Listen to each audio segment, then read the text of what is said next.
Section 3. You're going to hear a market researcher asking an elderly couple in a shopping mall about how their environmental awareness affects their shopping decisions. Listen to the first part of the conversation and answer questions 21 to 25. You now have some time to read questions 21 to 25.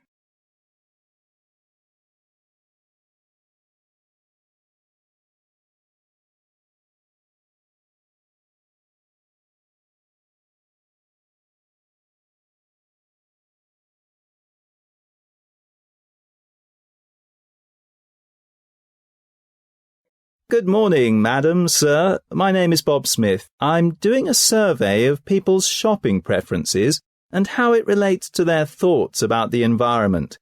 I'd be very grateful if you could spare a few minutes of your time. The environment, you say? Well, I think it's very important. It's terrible what's happening. You can't pick up a newspaper without reading about melting ice caps and tigers going extinct. I'm very worried about my grandchildren's future. Oh, don't carry on, dear. Are we going to help this gentleman, or do you have to get to your meeting? It's the environment. Of course we're going to help him.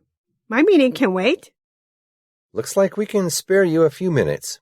By the way, what's your name again? Bob? Right, Bob. I'm John, and this is Joan. Great. Good to meet you.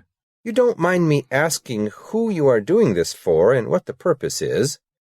I don't want to go out giving information that will help those big corporations sell more junk food to children. Don't worry, it's the opposite. I work for the Green Market Research Company based in West London. We specialize in helping environmentally responsible companies tell consumers why they should buy their products, rather than products that have a more damaging effect on the environment. Well, that's a good thing. All those poisons the big companies are putting in our food and air.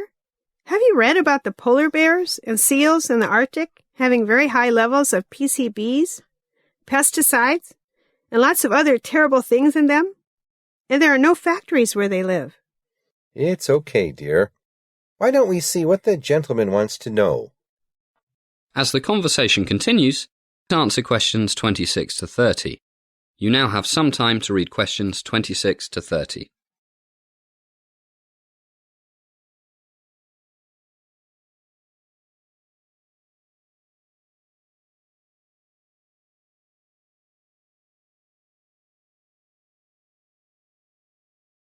Yes, well, thank you, sir.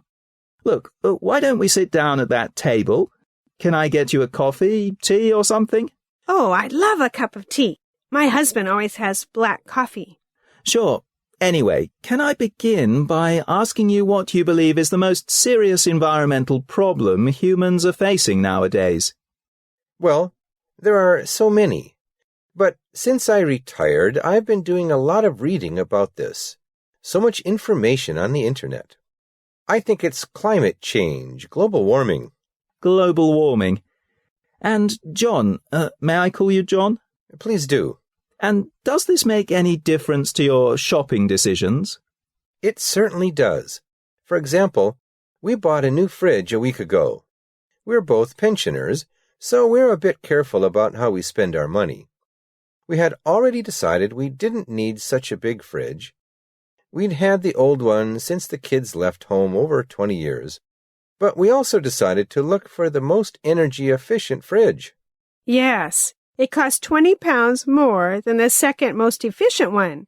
But John worked out we would soon save more on our electricity bill. So what was the main reason you chose the most expensive one? Saving money or saving energy to reduce the effect on global warming? Oh, global warming, certainly. The money savings were secondary. And did the salesman where you bought it mention global warming before you did that? Oh, no. I think he thought we were a bit strange, but he was too polite to show it. But he did point out the lower electricity bills. And you, Joan, what do you think is the most serious environmental problem?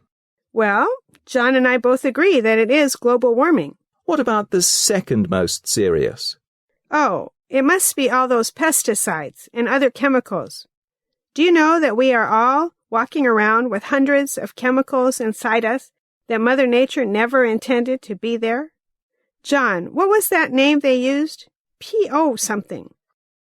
Persistent organic pollutants, dear. POPs. That's it. POPs. Well, they're so harmful. All that cancer. It's terrible. I agree. And what difference, if any, does this make to your shopping? Well, we love gardening, so we grow most of our own vegetables now. But when we buy food, we always go to the health food store and buy organic fruits and vegetables, and our children do the same now. It costs a bit more, but it's getting cheaper as more and more people insist on it. And the farmers are happy not to work with all those pesticides and herbicides, so we try to do our bit for the planet. That's great. Okay, let's drink our tea and coffee and then we'll carry on. That is the end of section 3. You now have half a minute to check your answers.